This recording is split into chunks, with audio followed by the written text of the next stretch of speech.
This aircraft is a Titan T51 Mustang. It is based on a P51 Mustang. It's roughly 3/4 scale. It's cartoon scale. It looks very much like the real thing.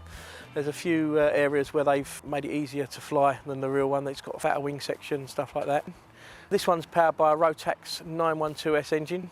It's only 100 horsepower, which is not a lot of power for an aeroplane that weighs 1,000 pounds.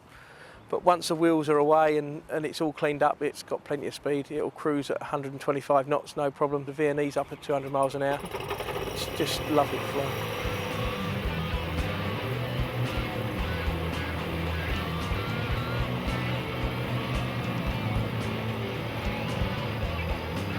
This aircraft I built myself. It took me 3,000 hours to build.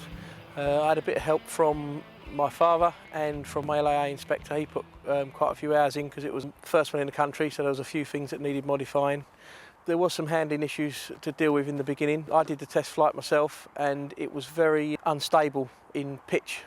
Longitudinal stability was very bad, probably due to centre of gravity to do with aerodynamics, but I took it to Western. Francis had a fly of it and recommended a spring on the elevator, a down spring, which we fitted. That seemed to make things a lot better. And since then, that's been modified with a Bowden cable to the flaps, so the flaps control the spring now. I've done over 40 hours in it now, and it is absolutely lovely.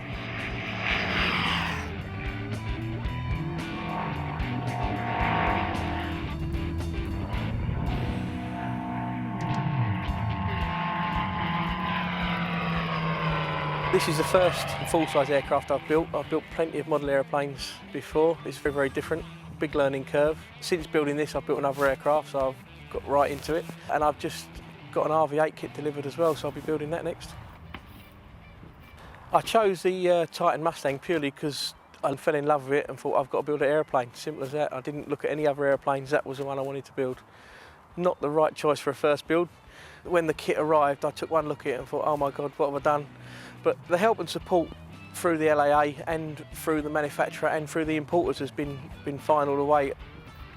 It's a lot more satisfying building your own aircraft. I've owned aircraft that other people have built, and to actually build it yourself, test flight yourself, it's an amazing feat really.